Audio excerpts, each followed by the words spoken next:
episode of the Haptics Club podcast. I'm Manu from Unity, and I'm joined by the Haptics crew, Brian from Sense Glove, Ashley from Titan, and Eric from Razer.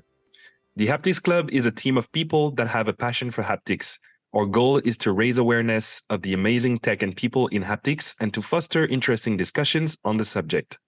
Our blog is thehapticsclub.com/blog, and check out our store on thehapticsclub.com/shop. Joining us today is the team from Fluid Reality, including CEO Joe Mullenbach and co-founder and CTO Craig Shultz. Fluid Reality is a spinout company from technology developed at the Future Interfaces Group at Carnegie Mellon University. You may have seen their miniature actuation platform that utilizes hydraulics at the human scale devices.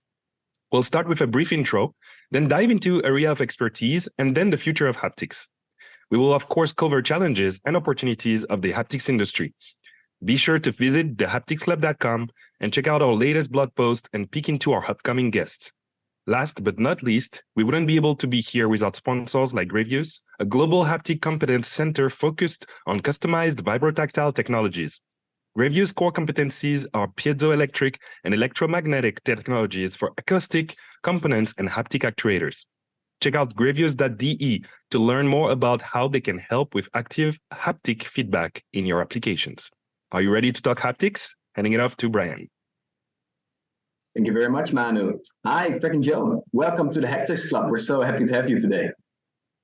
Thank you. Happy to be here. I was thinking, Craig, maybe to start off with you, can you tell the audience a bit about your background? Sure. Yeah, I'd be happy to. So Joe and I will get into it, but we kind of have a shared background. I first started working in haptics at Northwestern in the lab of Ed Colgate. I joined there after working at Intuitive Surgical for a little while. Worked on haptics kind of immediately. Did my master's PhD there, and then worked at a startup company called Tanvis that Ed was part of. And then after Tanvis, I left, went back to academia, and was working at the Future Interfaces Group at Carnegie Mellon, and came up with this latest kind of technology. Did a postdoc there for 2 years, and then we spun this company out, and that's where we are today. Awesome. Thank you very much. Joe, the other guest we have today from Fluid Reality, can you tell us a bit about your background and how you and Craig came together to find a company like this? Yeah, for sure. So my background is in mechanical engineering. I first came to haptics through a great demo at Ed's lab, at Ed Colgate's lab at Northwestern.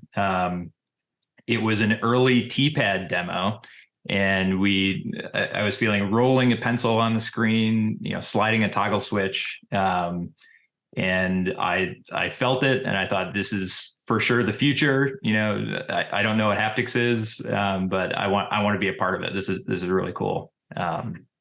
So I began working on the T-pad, and then when Craig showed up about a year later, I recruited him to start working on a project that I had been working on. That was the T-pad tablet project. It ended up being the T-pad phone after a few years of Craig and I working together. But that's where we first came together. We later worked together at Tanvis as well. And then when Craig started working on the Fluid Reality technology at Carnegie Mellon, he came back and recruited me to start working with him again. So we've come full circle. That's awesome. Great. And I think to enter introduction, you mentioned it already, your technology, it's quite different than most of the other haptic actuators on the market. Can you, for the audience that might be unfamiliar with your tech, tell us a bit about what it is, how does it work, and what does the haptics feel like? Sure. I'll start with just like a visual description. And if you open fluidreality.com, you can see it immediately. But what it is, you can imagine small elastic bubbles inflating and deflating. They're about the size of a Braille dot. They can be made in different sizes, but we can control them individually like pixels on a screen. So when your finger is on one of these arrays, it is actually imprinting shape onto the surface of your skin. And what you feel are edges, shapes, very dynamic and very detailed things. So Craig, I'll hand it off to you. Sure. Yeah. So I mean, what we've created is a system for dynamic shape change, and on a very small scale, kind of the millimeter scale. And this is a very well-known kind of big problem in haptics that's been around. Various people have kind of shown off different devices. A really famous one was by Vincent Hayward, which was a lateral kind of skin stretching device. And this kind of small cutaneous shape change is a really compelling haptic effect. And we set out to understand how to build a system that could provide stimuli for this. So the way that this system works is that, oh yeah, here's a picture of it. The way that this system works is we thought, what's the best way to get shape change in a small, compact system? And what came to mind was hydraulics. Hydraulics, you can move things very fast. But the problem is always like, how do you transmit power in hydraulics? You need these big pumps and valves and things like that. So really where the idea for this technology came up was, how do we create the smallest hydraulic system that we don't need all these pumps and valves and all the kind of bulky things that come with hydraulics. So it started from looking kind of at the literature and micro pumps and how to create micro pumps.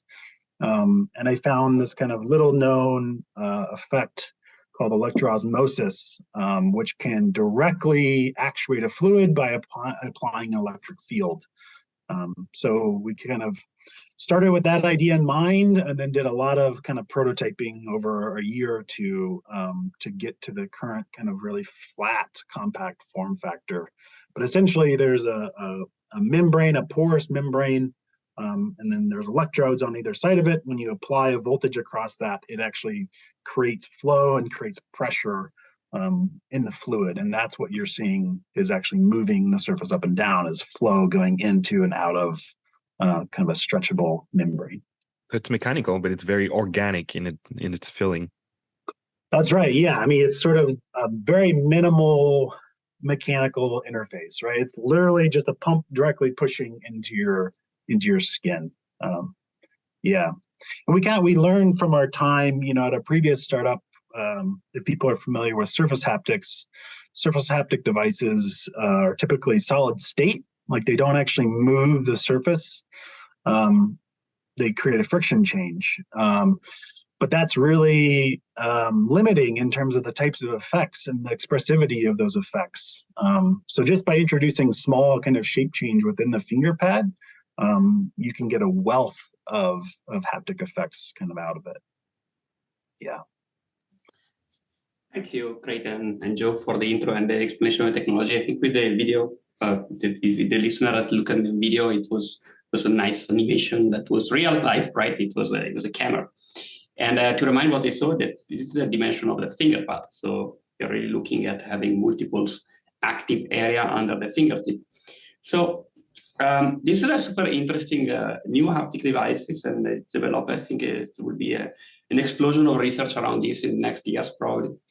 I have a few questions, mostly related to market instead of haptics mostly. Is that, where do you see, and you're building a company, right? And the companies, specifically startups, usually try to go after a big total addressable market where you can address an obvious need and provide a solution that helps you to scale. At least this is one of the way to do it, or other ways. This is one of the VCs, like, let's say. What's your take on this? Let's imagine that your actuator can be produced at scale, is doing what it's supposed to do well.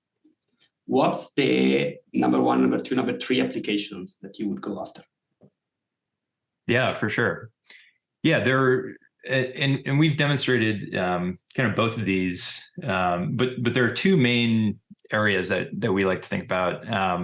One is displays.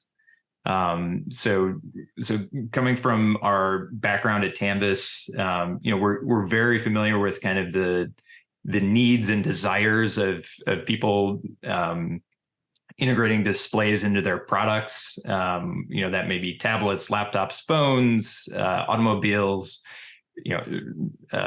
Displays are used everywhere. That includes mechanical buttons, things like that. And I think we're at a really exciting point in that market. In that, in the past, we've been kind of painted into this very rigid, very solid, design aesthetic, where really the only thing that even makes sense is vibrotactile, right? Like you have to move the entire thing. Going forward, we're seeing a lot more flexibility, and that means kind of a complete reset with what our expectations are from our devices, what new capabilities can be made. So beyond kind of the fingertip cutaneous display that we were just talking about, we've also demonstrated pop-up buttons on a flexible display. So you can imagine, the keyboard popping out of your iPad, for example, and actually being able to locate and feel the shape of the keys, feeling the click of the button as you press it and stuff like that. So that's a very interesting area for us, and I personally think typing is really a killer application for the technology. VR and AR are the other huge area. So I think in this area, haptics has a really valuable role to play. In my 13 years working in haptics, I've never seen as much excitement and desire for haptics as I see when I talk to people in the XR industry. We create kind of a new level of resolution, a new level of usefulness, new level of expressiveness that just has not been there, at least not in a practical way in XR. Thank you, Joe. That was extremely helpful, and it helps basically to recap what the things that you're looking at is bringing back like a 2.5D displacement into flat screens and create a better human-machine interface interaction. And I do definitely see this in automotive, because right now flat screens are getting, mechanical buttons are getting brought back in cars because flat screens suck a lot. And this is right now a well-known design, human-machine interaction design paradigm. Comeback. But if there is a way to create these types of mechanical indentation, specifically the fact to be able to recognize where the finger is, and with the flexibility of a display, then that becomes, I think, you can get the best of both worlds. So I definitely do agree that this is a wonderful first implementation, but also an implementation that has a market, and straight away. That's things that you can go out and sell it. And like let's continue on this like business side, and we go back to technology. What's the you are at early stage, of course, so pivot and changing happens all the time. But do you have any idea, or what segment of the value chain you would like to cover? Is it more like you want to furnish solution products, you have an IP or actuators? Where do you want to stay? Yeah, we're focused at kind of the technology core. So the way that companies work with us is we supply components as well as the expertise to implement it into a product. So our customers are not kind of end users; they're OEM manufacturers. So we need people go to Meta, say we want a glove with Fluid Reality, and that things might happen. That's right, or Razer, or all kinds of things. Never stop selling. I love this. Always a good attitude. Always good. Let's go back to a bit of technology history. And you mentioned that you mentioned Canvas a couple of times during your talk. What I spent some time there, and it's not usual to have serial entrepreneur, at least people who work in a haptic company and they make another haptic company. People tend to go away because they're frustrated how hard is it doing anything in haptics. What did you learn from this Canvas adventure, and how it was instrumental to set up the business and the company as you are doing right now? Sure. Do you want to take that first, Greg? I'll take it a bit. Yeah, I mean, maybe we're just stubborn. I don't know, but we worked at Canvas for a long time. You know, even our PhDs were kind of informing the work we did at Canvas. You know, myself, Joe, and then another PhD, David Meyer. We all did our PhDs with Ed, and then went on to the company. So we really had big ideas of what we wanted to do and where we wanted to take haptic technology if you can reach this kind of mass kind of market type of device. I think eventually we kind of realized that there's some kind of limitations in the human-computer interaction kind of paradigms with Canvas. You know, you had to be moving to use the technology, and that didn't really fit with some of the paradigms that we're now with a lot of tapping and things like that. But we kind of learned that like it's really important to go after a big problem and to like try to make a solution that can scale really, really, really well. So that's what we were focused on a lot at Canvas. And then I think we learned a lot about what the market was wanting, which we heard a lot of people saying they wanted these button clicks, they wanted kind of shape change, they wanted kind of really expressive haptic effects that you just can't do. Even a lot of times you just can't do even with vibrotactile. So I think we saw that, you know, vibrotactile is kind of filling in a lot of the space for, you know, vibration and transients and things like that. But there's this other future that we are seeing where people were asking for these interfaces and asking for this, you know, the promise of haptics is this really immersive, expressive interface, and like the interfaces that we have are kind of falling down in that promise. So I think those were the main learnings that I took out of it, was like, if you're going to do something in haptics, like shoot for the big problem, shoot for the really hard problem that's going to really add expressivity and usefulness to the system. And then also shoot for like a core fundamental technology that can scale really well across different devices and markets.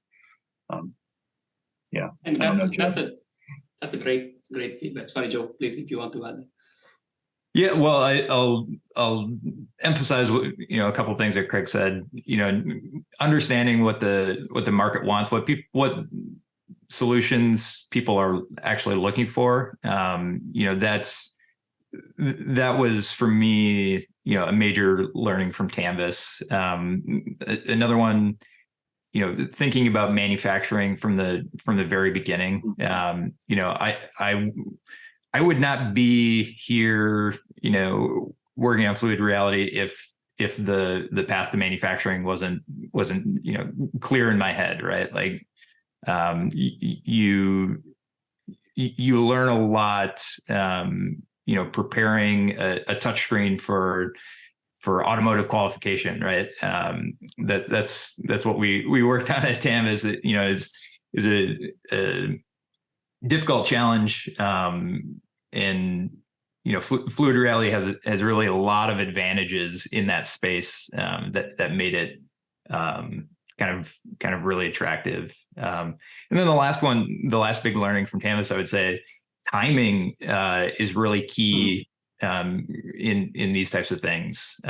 Canvas was you know, kind of a response to the rise of the touchscreen. You know, the early Canvas stuff was after the first iPad, if I'm not mistaken, or the early keypad stuff, I should say, is at that time. You know, in AR VR, you know, the timing is absolutely perfect there, right? Like it's the paradigms have not kind of settled in the way that that touchscreens had for Canvas. There's a lot of new energy, new interest. And then, I would say the same thing about flexible displays. Like I think the timing is great here in that we're at a major reset in that industry. I was wondering, Joe, you already mentioned it, the producibility of the technology, very important. And I was wondering, we've seen some use cases already. Are there still some challenges left before the technology is really scalable yet? Or are you already at the point where you can start implementing it? I mean, there are always, last mile challenges with any new technology, right? That's kind of the nature of hardware, is that you need to go through testing, go through quality control, all of that. That's just kind of part of the process. That's still in the future for us, but we're very confident in the processes that we're planning to use and the path to get there. That's awesome. I hope that we can use it very quickly, because it's amazing what the potential of this technology is. I was wondering, it is definitely a very unique tech. I can totally imagine exploring surfaces, feeling where the interfaces are, where you normally would not be able to do so. But I could also imagine that when it comes to certain types of feedback, certain snappy clicks, or maybe not, that compared to other technologies like fiber tactile, it might have some limitations. So where do you think that the reign of fluid reality starts, and where maybe alternatives might be a better way to do so? Where does it shine? That's pretty much what what I'm trying to ask here.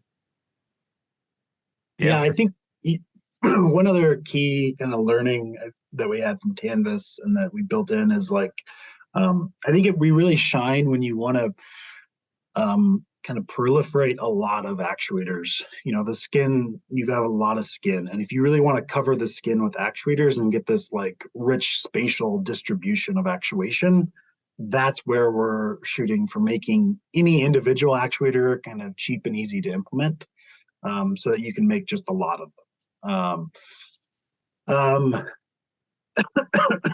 want a full body suit of them now. Exactly, right? Like you can imagine, like I have a full body suit or a full hand or a full glove or whatever, like that. When you're talking about kind of high frequency vibration, that's when we're not really super spatially accurate to those types of effects anyway. So maybe mixing in, a few high frequency vibration actuators can really get you kind of the last mile in terms of, high frequency texture, a really snappy click, explosions, things like that. But I think we'll figure out what those trade-offs are kind of down the road a little bit. And I think there's other integrations too. Everybody's always thinking about, things like thermal and kind of how do you maximize expressivity of a given interface. I think those will come, but I think the main thing that we're trying to get at is how do we just massively increase the kind of the communication bandwidth of a haptic interface. And I think the best way to do that is just by having lots and lots of actuators kind of spatially distributed on the skin. Right. Yeah, I would say, maybe an easy analogy. The sense of touch is like both the sense of is like both vision and hearing. So, hearing is kind of a one or maybe two channel sense, right?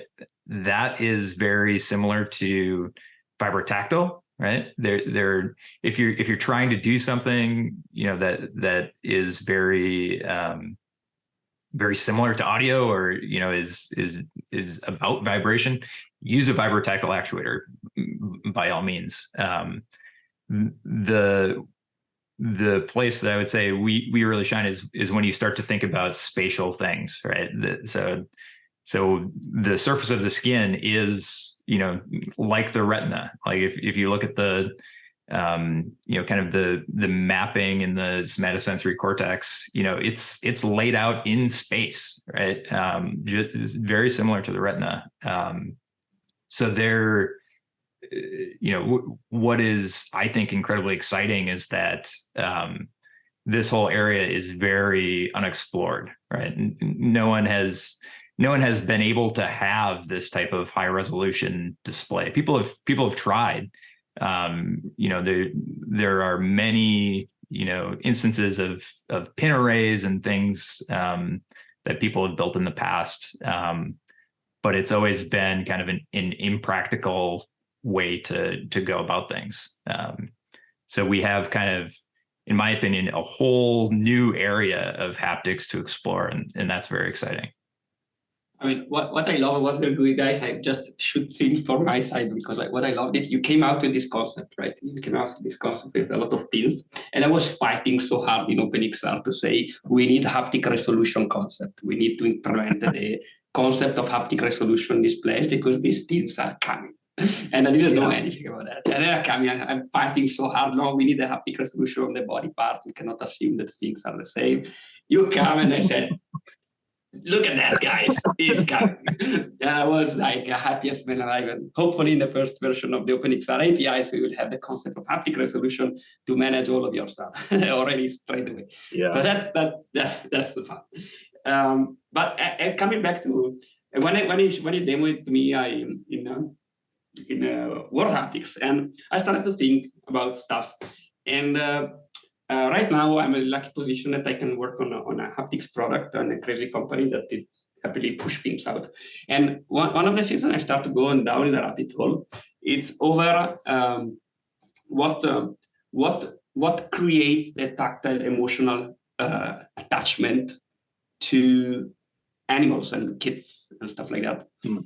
And I started to go into this rabbit hole to try to understand how we could make feel object we interact every day alive, and stimulate these types of emotional relationship with them, which is a tactile relationship, which is actually could try to distinguish this need for touch. And I'm talking with these guys, this is nice, right? We sell these things, and it's the opportunity there to create these types of interfaces that can communicate you back positive emotions, which are not correlated with disturbance like vibrations. I think it's absolutely enormous and unexplored, in the same way as you like to pet your dogs or you like to stay with your family. If what you're doing is able to scale and becomes cost effective, because at the end of the day, coming back to what Ivan Popuri was saying in last episode, is that if it costs more than $2, you will never be anywhere. So that's your target. But it can be a bit more, but that's more or less what we're talking about. If that is true and you're able to achieve that, even if maybe the specialization is not so refined, but only by having the super low end frequencies and compliance that goes with that, I think you enable a huge amount of expressivity in certain types of certain type of peripherals, and I'm super excited about that. And do you want to take from this and share something? Yeah, well, I think that's super interesting.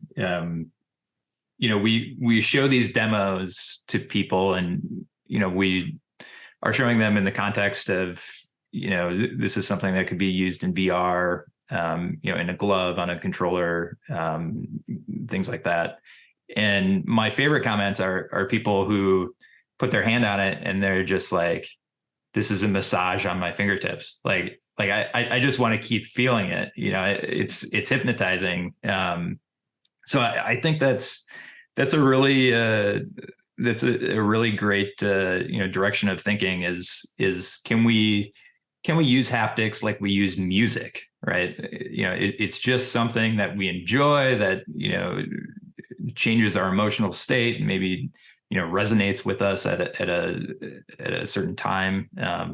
Yeah, I think that's powerful, Eric.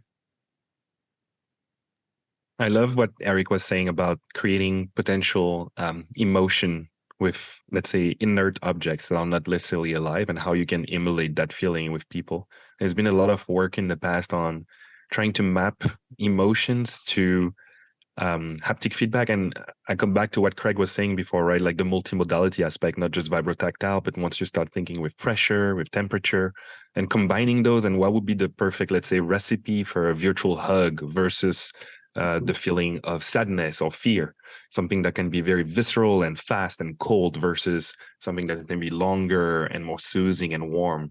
And I totally agree with Eric. I think at some point, especially with the way the world is evolving and people are becoming more and more, I would say, having individual experiences and being in their bubble, there's this lack of broad communication with others, and sometimes a very big sense of loneliness that a lot of people have explored during COVID time.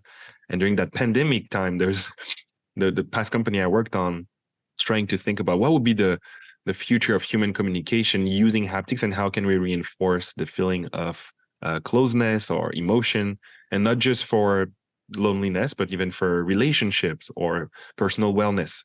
And I think that especially the way that your technology works, which is very organic, there's almost a living element in it. And you're right, like it's just electrifying water, but water is such a weird element. When you touch that surface and the fact that it's pushing bubbles on, you can have very, very, very realistic effects that once you're in VR and your brain doesn't know exactly what it's looking at, it's just getting those senses back in it. You can simulate life. And that's what I think we're getting closer and closer to hyper realistic life forms that are completely virtual or mechanical, but that feels organic to us. Yeah, if you can do the breathing, right? If you can make something breathe. Yeah. I did beta demo this once somewhere. I didn't tell the guys that make me that, and just bam, emotional attachment straight away. Yeah. I think and I would buy that product tomorrow. Same, please. I remember a work by Karen McLean, who was Oliver Schneider's advisor, and I think they did some work on some like pets that would breathe at different rates, and like they studied the emotional effects, and like if it breathes too fast, you're like, oh no, I'm gonna worry. But if it's like a nice slow breathe, it feels very like relaxing and organic, and I think we're really attuned to this, and the types of distributed kind of pressure that we're rendering with these gloves, like that's just like the signal that of human touch. Like it's just this kind of slow pressure and things like that I think it's very compelling. We're using the strategy of cats that mimic the kid's voice to get attention, and we are doing it for touch.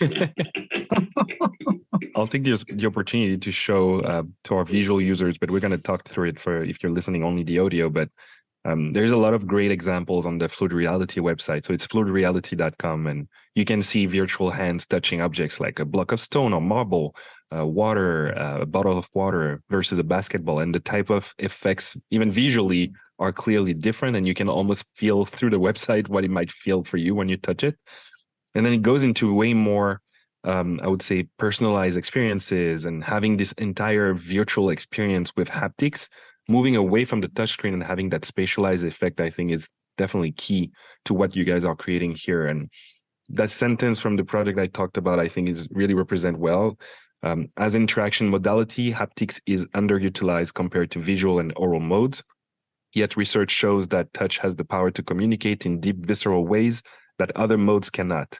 Brands have yet to fully utilize the most personal form of communication, touch, to its full potential in their product. So I think there is a bright future when it comes to that, and I cannot wait to see where that brings us in like 5 to 10 years. Let me break a bit of eggs here. So let me talk about the bright future. What can derail the future? What is a challenge right now? What's challenging in your technology, and what you think that it will be a challenge, your biggest challenge to come for achieving this objective? Yeah, I think one big challenge is just opening people's minds a little bit to what is now possible. Shape change has kind of existed in the field of haptics, for probably since the beginning. But it has. I know in my own personal research, I had always kind of considered it, never going to happen, right? Like that. This is never going to be realistic in the real world. Like people are not going to be able to buy, a giant table or something like that. So I think just for us as a new technology, a new company, to get across to product designers, people who are considering different types of haptics in their products, to get across the new capabilities. I think that is a big challenge for us as a company. Would the form factor be also a challenge? I know a lot of people have been thrown off by, let's say, gloves because they don't want to have their entire hand covered. Yet we know that would be the best way for them to experience the best quality haptics. Is that a challenge for you to kind of convince people that it's better to have that than, let's say, just the fingertips? We're really not here to convince people of that. We're what we've created, we think of as a tactile display, a cutaneous display. So, you can put that in a glove like we've shown. We've also shown it built into a controller. And for a lot of use cases and applications, that use makes more sense than a glove, right? There are reasons to not like gloves, like you mentioned. So for us, it's about building tactile displays, building these components, building the tools for people to integrate them into products. Maybe they want to use it in VR. Maybe they want just a wonderful sensation, that something that they can set on their desk and they can enjoy and relax with. That's another feature for us as well. I love that. Brian, you want to go ahead with that one? Yeah, I wanted to ask. So you mentioned that it's a challenge to get people to understand what it can do, get people to go hands-on with it, and supplying them what they need to get hands-on with the technology. And I can imagine getting hands-on with a vibrotactile actuator, for example, is quite easy, right? You have your frequency ranges, duration, stuff like that. And when you go to a technology like this, where you have more like a matrix, a display of smaller actuators, you could maybe call it, is a bit more complex. Can you tell us a little bit about how you're trying to activate people to work with it? What does it look like? Stuff like that. Yeah. So we're getting to all the conferences and trade shows that we can, right? We're at World Haptics in Delft this summer, which was a fantastic show. Got to demo for a lot of haptics people there. Last week we were at WIST in San Francisco. Also a great place to get in front of a lot more industry.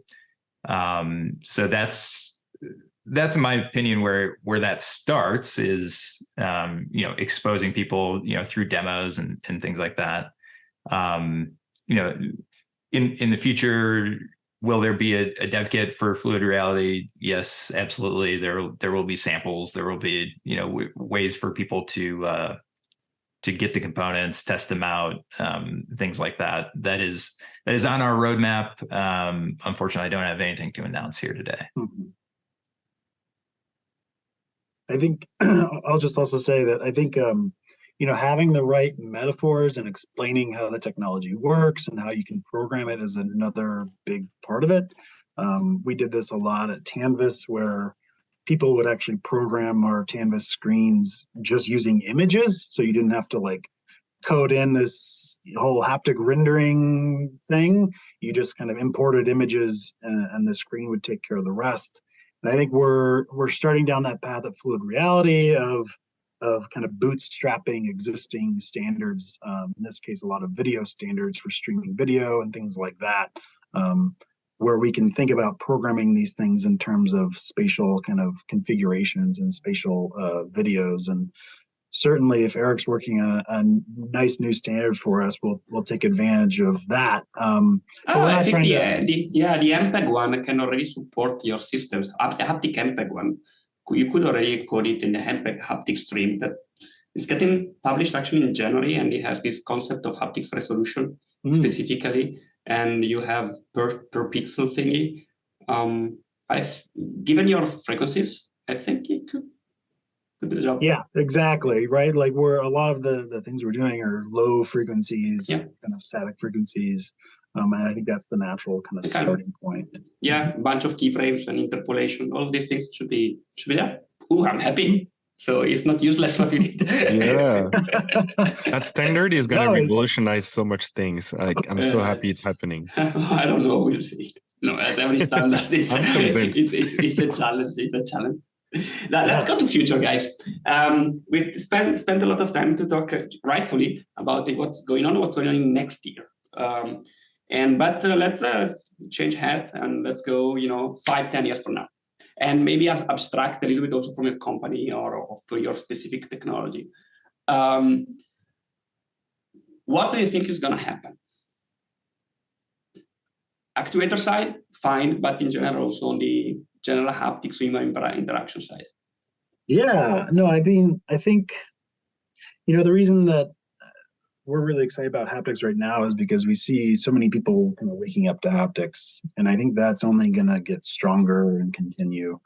Once you start learning about haptic devices and what they can do, it just kind of becomes part of your natural life, like what you expect. So I think in the next, 3 or 4 years, these vibrotactile actuators will get better. People will kind of start to understand and become better connoisseurs of touch. But I think you're going to then start to hit another kind of usability, expressivity cliff, where the actuators and the technology just isn't good enough for people. So I think it is going to start to spur another level of innovation in actuators, not just ours, but kind of everybody's. And kind of a longer term goal of haptics is to figure out, where haptics is really going to be widely implemented. And I think we're going to start to see that happening in the next 5 to 6 years. And haptics will actually start to play important roles in computing, like in how we interact from day-to-day life, how manufacturers are able to, operate robots remotely, how you're able to kind of field products from across the world and do all these types of things. Like, I think haptic computing will actually become a field where we're coming up with better and better rendering methods for haptics. And we can kind of get on that road that audio and video kind of got on, where there's just like massive kind of companies pouring into that. So that's where I think haptics is going. I don't think it's going away. All the computers are getting smaller and all the interfaces are getting more important. And I think that trend is gonna continue. We're humans and we're very kind of haptically inclined. And we're kind of maxing out the audio and visual parts of our interfaces. And I think the next natural one is just haptics. Like it's going to be there and it's not going anywhere. So I think it'll continue to just get better and better. What I like to say in these situations is that, maybe not 5 years, but if you think about this, I do gaming, right? So whatever. Gaming is a form of entertainment that is interactive, can be anything. But gaming is going to streaming on Xbox, Microsoft, it's all about streaming. If you take away the PC and the console, the only things that you need is peripherals, because you need to touch them. So at the end of the day, you have a perfect, actually, purchase market for these things, because if you take away the PC, that is a one-off purchase, and you put it at a monthly subscription, where the heck you throw your money? Yeah, you throw your money to peripherals, right? And so that then you have a display, some real estate in a house, all this type of things. So I think I do agree it's a huge opportunity. It's part of the reason why which I'm excited about the job that I do every day. But Joe, to you didn't answer.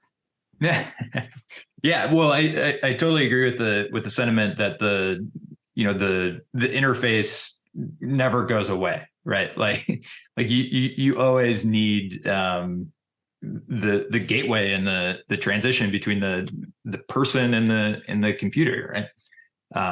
So that's for sure part of the future. I think that continues to be important and to become more important as new possibilities open up. In general, predicting the future is a fool's errand, but we do it anyway, right? Like that's why we start the companies and such, because we think we have some idea of where the future is going. I think we can't talk about the next 10 years without talking about generative AI. I think, and you're of course very, very familiar with this problem, but content generation, the availability of haptics content has been a real roadblock, a real hurdle. I think the direction that things are going there, that hurdle basically is going to disappear in the future, right? It's going to become incredibly easy to generate all kinds of content, haptics content included. Another area that I see having really great growth potential is starting to think about haptics in terms of displays. So working at Carnegie Mellon, going to more of these computer science focused conferences, from a computer science perspective, developers are always just thinking of inputs and outputs. They're not mechanical engineers. They're not going to design the device to give a good vibrotactile transmission or something like that. They just want something that they can control, right? So one of the things that kind of a paradigm shift that we bring is that of a more universal haptic display. Okay, so once you have a visual display, you can design it. You can put whatever you want on it. It's flexible and it opens up a huge number of opportunities. The same is true for the sense of touch, for haptics, right? I don't think we've created it yet, but the direction is towards a universal haptic display, right? Whatever you want to design, whatever effect you want on the surface of the skin, you can do that programmatically. So those are some of my maybe foolish predictions for the future. I love it because it's like you really laid the foundation for that. Go ahead, Eric. Sorry. No, I always remember the same paper from your Weisel, and that analyzes the limits of perception and our limits of actuation, and they're so far away from order of magnitudes that's and every step you do, it seems that is an evolution. I mean, a revolution. However, if you compare with that one, it's in the retina displays from video. It's like, what the heck? What do need to happen to arrive to the universal proper one? But I do agree with you that in your case, if you're able to arrive to a resolution of your actuators, which is small enough and fast enough, then it becomes a really, really interesting systems to effectively recreate at command 3D shapes and make them active. And I think that's exciting. That's dependent on the technological hurdle and the use cases specifically, because maybe some use cases you don't need that for display of the car. Don't care, maybe. So that's actually business versus research, and that's what I hope that is going to happen, is that there will be an explosion in academia of research around these things, and people will start to get crazy in different types of use cases and form factors to understand how can we push the resolution one side, we can push the speed on the other one, and that will probably drive like it did with surface optics, like 10 years ago, and people started to do a lot of things.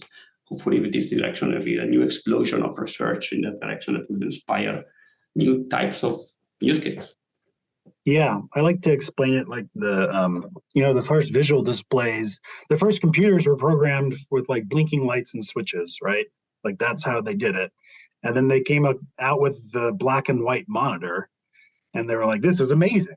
Like, sure, it's not exactly reproducing everything, but you can do so much more with that black and white monitor than you could with these blinking lights. And I think that's where we're going to start to head in the next 5 or 6 years. We're going to get these displays that really you can just do so much more with them haptically, that you start to get more people involved. And when more people are involved, just better and better ideas come to the top. And yeah, we don't know what's going to happen. I will say that I think more hardware is the future. There are certain people right now, to be a little spicy, like the Apple Vision Pro still has no hardware on the hands. And we've talked a little bit about this with David Meyer. Like, I don't think that that's the end case. But we'll see. I'd be happy to be wrong, I suppose. But I just want to have your comments on one thing that I think is one of the big differences in haptics and haptics between video and audio, is that video and audio content alone makes sense. And till today, I mean, music was the first one, or recording, whatever, and a flat image makes sense, right? As a media is a means to transport information for entertainment or whatever works. I mean, it's entertainment who moves money, right? At the end of the day. So what I still didn't see yet, and maybe hopefully your technology will change that, is the use of haptics as a standalone media channel. So that it becomes the primary communication channel for something. And what is that something? Yeah. I don't know it yet. Well, I would say haptics makes the most sense as a communication medium for interaction, like for basic interaction, gaming or anything where you're kind of interacting with the system.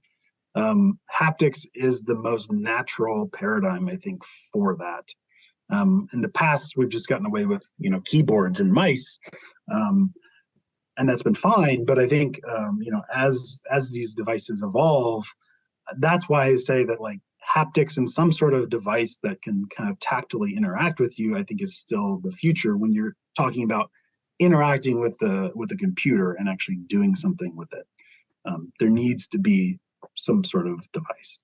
And that's fair. The question is how much does it need to be customizable to bring value? And when you flat out directly the value for the end customers, and you are just incrementally creating something a bit nicer, that means that there's no reason for a user to buy or change. And I completely agree with you that if you need to think about the communication channel, that's interaction. If we can define interaction as a storytelling channel for our haptics, I don't know if that even makes sense what I'm saying, but yeah, I do agree with you. And the question is, when it stops to become a must-have or a things that people are ready to spend the money on. Yeah, well, I mean, certainly, communication through touch is a must-have for the accessibility community, right? Like if you have vision impairments, audio and touch are how you get around, how you live your life.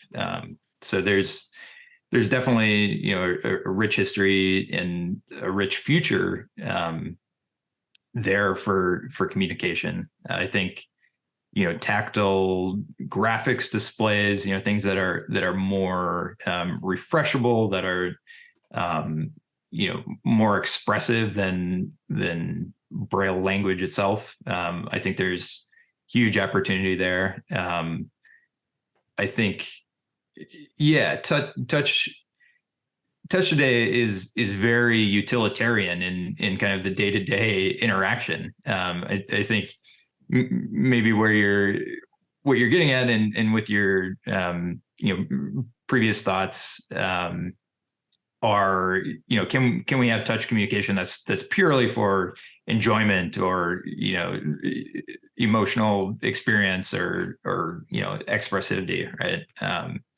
Yeah, that's a very interesting area, and I think once you have kind of a more available display, people will naturally do that, right? That's what makes us human. I love what you're saying, because it makes me think about as if almost it's a pyramid of Maslow, right? Like we have this base layer, which is the function of haptics, which is interaction. And as a UX designer, I always think also as the accessibility layer, and as a love of gaming, it's the same. We always had the paradigm of typewriters that became keyboards, and then the mouse was accompanying the visual interface to be able to move, but it's still a way for us to organize file and bureaucracy. When you go to gaming, mouse are usually not the best element, unless you're thinking PC gaming with FPS and other type of gaming. But from the interface perspective, people really love controllers. And I had this question that I'm still figuring it out right now personally. But you mentioned that XR was a great timing for fluid reality right now. And in the future, we are seeing kind of almost a branch where some people are going controllerless and hand tracking, and others are doubling down on controllers. Do you think that these trends are a threat or an opportunity to haptics in general, when it comes to the sense of touch in itself? Would it, span like maybe the rise of more wearable haptics that will accompany something that is controllerless? Or are we going to see people maybe coming back to more complex system and hardware to really bring even more haptics to players or users? And not just for gaming, right? Like I'm thinking of XR as like this horizontal industry. Right. Yeah, I think, people like to try to think about, XR and spatial computing as kind of one thing. It's a new thing, so it's easy if we can make generalizations across the entire thing. I think in the future you'll see a broad variety of interaction methods. For example, we can do email on our phone, or we could do it on our computer, right? If I'm typing a long email, something that I want to, get right, I'm going to use my computer because it's easier to interact with, right? I think you'll see the same thing with spatial computing. There are some things that are just simple enough that, a little pinch gesture or, pointing at things in midair, that'll be enough for a lot of things. If you're walking around, you're on the bus, that's all you want. But as you're doing maybe more immersive things like gaming, as you're doing more, detailed things where you need more control, like 3D modeling or something like that, you'll naturally want better tools to do that. So touch, I think, is a critical aspect of 3D interaction, right? So I think there's, not going anywhere. Yeah, we'll see a broad set of implementations, but in general, touch is going to be a part of it. I think there is something to be said, though. If somebody can get the kind of universal input device down, like if you can create a reconfigurable kind of controller or some sort of reconfigurable input device, like that's kind of where the smartphone got its power from, because it was this direct touch interface that could all of a sudden reconfigure to any interface that you wanted to. So like if we can figure out what that same thing is for VR, I think that's a really big opportunity space. I have a Jira to-do tasks that is still pending in my old company, Jira, that unfortunately I never got to work on, which was called the XR controller of the future. And it was the early research we had were around modularity and using AI and ML to assist the haptics experience. So having something that could break into the same way you see keyboard that can be, two pieces for people that want to have one hand on each side. Or the way you see the Xbox controller for accessibility that has a very modular aspect for any type of people, like with missing fingers or missing limbs and so on. And people that are more visual oriented versus coding, there's definitely different ways to interact with things. And then you see those new mixed reality experience happening with people doing 3D sculpting by moving their hand and actually in real time, like shaping something like in real sculpting in real life. And now you're starting to think, wait, I always wanted precision with a controller because that's all I had. But now if I can use my own hands, if I do have haptic feedback, it's probably better. And so I think you're absolutely right, both you and Joe, when you think about it's going to explode and we're going to see a broad range of different ways. The one company or person that can find one that can unite or unify everything into this kind of controller or way of controlling and interacting with the computer in a very human way that anyone from different background can really have fun with and that can adapt to themselves, and using machine learning models that can maybe make the interface proactive and not just reactive. I think this is probably the way we're headed. Love this conversation. Thank you guys for all your thoughts. I had another one in the future of haptics, which was called for you in your field, is there something right now that is very exciting for you that you just heard about or that you're exploring and cannot wait to dive more into? Is there any advancements in the field of haptics that you're excited about? Oh man, it's a tough one. I mean, I'll briefly just mention, like, I'm honestly mostly excited by how many people with diverse kind of viewpoints are getting into haptics. So I don't know if I can point to like any single thing right now, but like, we came from haptics backgrounds. I was in an HCI kind of lab at Carnegie Mellon. I know a lot of people in robotics are starting to get into haptics right now. And I think that that's what's really interesting is when you just get so many people thinking about it that haven't thought about it before, they're bringing fresh approaches. That's when really interesting innovations start to get made. So that's kind of re-energized me, I think, coming out of kind of our experience with Tanvis and looking at haptics kind of very critically. I'll say I've been kind of booked and encouraged by how many people are coming into the field with really fresh and new ideas. Yeah, I'll say. What about you, Joe? I'm particularly excited about telerobotics. I had the opportunity to go to the X Prize last year, and there's a lot of talk about a big market, right? Like that's a huge opportunity to kind of expand the capabilities of human beings. And pretty much, everyone I talked to there, there's some, haptics is a part of it, right? There's some haptics solutions being implemented. So yeah, that's just a general area that I'm excited about and watching closely. Guys, thanks you so much, Craig and Joe, for joining us. It was really a great conversation on shape morphing haptics, frankly. And for anyone listening, be sure to check the hapticsclub.com and follow us on LinkedIn and Twitter. Our blog is now live, featuring articles from your favorite hapticians. And if you want a Haptics Club swag, you can buy a t-shirt or a mug there. And the hapticsclub.com/shop. You will be able to catch this episode live on YouTube and on every podcast and every major platform like Apple and Spotify. And to finish, Joe and Craig, if someone wants to get in contact with you, how can they do it? The best way is fluidreality.com. That contact form goes directly to my email. Also reach out on LinkedIn. I'm pretty active there as well. Yeah, LinkedIn, Twitter. Yep.